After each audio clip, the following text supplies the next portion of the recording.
Hello dear students, this is a practical activity on meiosis. Here you will study the stages of meiosis through the permanent slides. Now what do you mean by meiosis? In the theory in class 11 you have studied about meiosis. It is a double division which occur in diploid cells and give rise to 4 haploid cells, each having half the number of chromosome as compared to the parent cell. Now this type of meiotic division occur in the cells that produce gametes in the sexually reproducing organisms. The male gamete sperm are produced in testes and the female gamete eggs are produced in the ovaries through meiosis. The meiosis again has two divisions, meiosis 1 and meiosis 2. Meiosis 1 results in the reduction of chromosome number to half from 2n to n.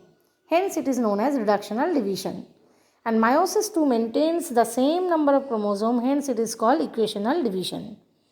So what are the phases of meiotic division? They are as follows.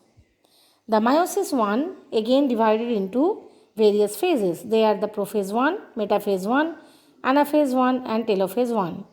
While the meiosis 2 is divided into prophase 2, metaphase 2, anaphase 2 and telophase 2, which is followed by cytokinesis.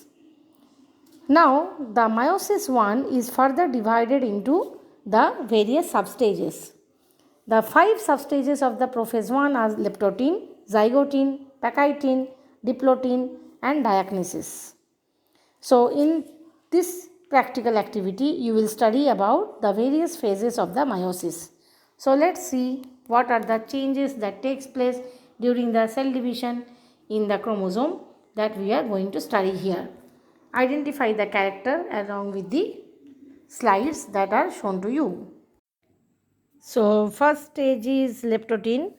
Here you can see the chromatin fiber condense and form thick thread-like structure called chromosomes, and the nuclear envelope and nucleolus are distinct. The next stage of prophase 1 is zygotin. Here the homologous chromosome forms pair called bivalent. This pairing is also known as synapsis. You can see in this figure the individual of a pair are very similar in length and in position of their centromere. So these are the two identifying features of this stage. The third substage of the prophase 1 is pachytin.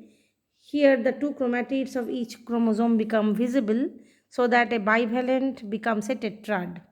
The second point of observation is crossing over between the two non-sister chromatids of the homologous chromosome.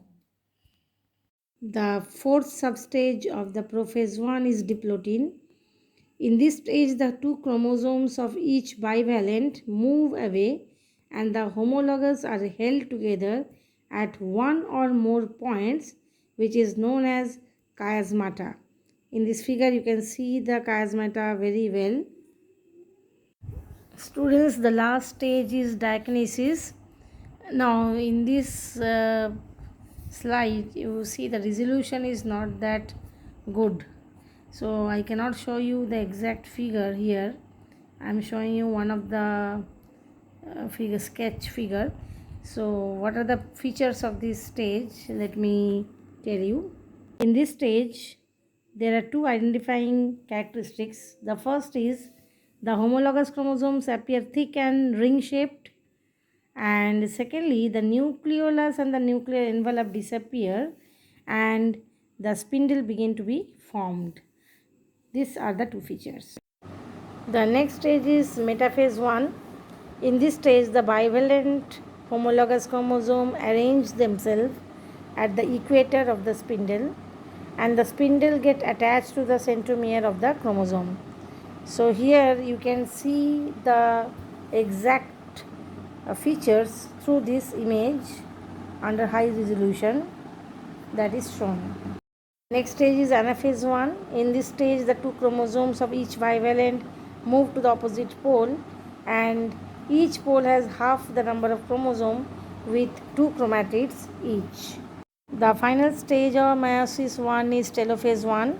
In this stage, the chromosome at each pole uncoil and the nucleolus and nuclear envelope reappear. The cytokinesis also occur to form two haploid daughter cells. This stage is followed by interkinesis, a very short interphase which may intervene between meiosis 1 and meiosis 2. Now come the meiosis 2. It includes the 4 stages. This is the prophase 2. In this phase, the chromosome of daughter cells begin to condense and become thick, and the nuclear envelope and nucleolus begin to disappear. The second stage of meiosis 2 is metaphase 2.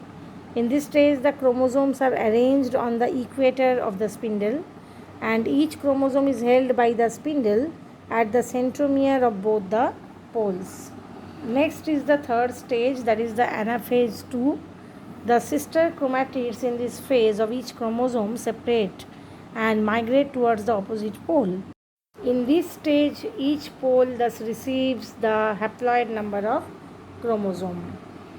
The final stage of the entire meiosis is telophase 2. In this phase, the chromosome begin to uncoil and become thin, and the nuclear envelope and nucleolus are reconstituted.